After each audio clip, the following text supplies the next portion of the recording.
This is the Engines of Our Ingenuity, made possible by the Friends of KUHF Houston. Today, the first color photographs. The University of Houston's College of Engineering presents this series about the machines that make our civilization run and the people whose ingenuity created them. Color is such an overwhelming, sensual experience. I sit at my desk in the muted natural light of morning, my eyes tracing the subtle shadings of color, book covers with dozens of browns, splashes of off-reds and greens, wooden cases stained rust, off-white walls, colors that clash, mesh, and goad thought. The French Academy of Sciences announced Daguerre's new photographic process to the world in 1839. Daguerreotypes had been in the works for over a decade.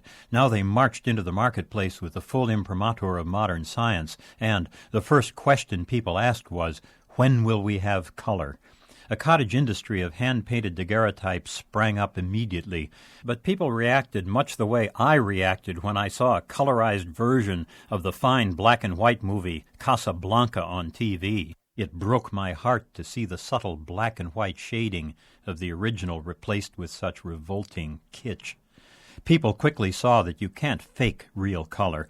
Beside, the demand for color outran our knowledge of chemistry. When color film finally reached the market in the 1930s, we'd been trying to develop it for a century.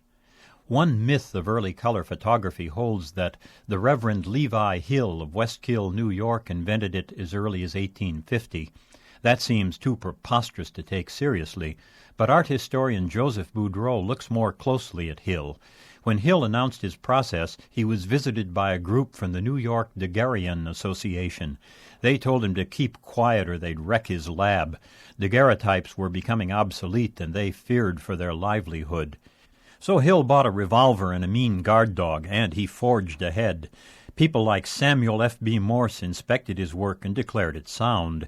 In 1856, Hill published a rambling account of what he now called the Hillotype process.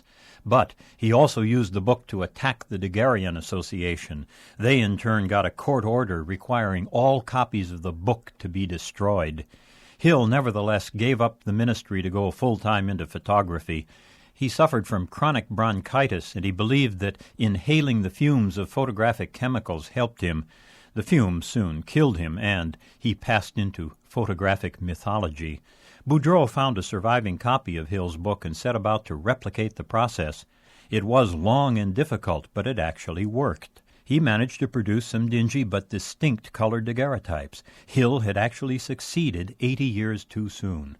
When I saw the first color photos in movies in the 1930s, I didn't like their gaudy distortion of reality's much gentler colors. Boudreau's pictures, made with Hill's process, at least have some restraint. Of course, his process was too complex to be practical, but he really had done it, and far, far ahead of its time. I'm John Lienhardt at the University of Houston, where we're interested in the way inventive minds work.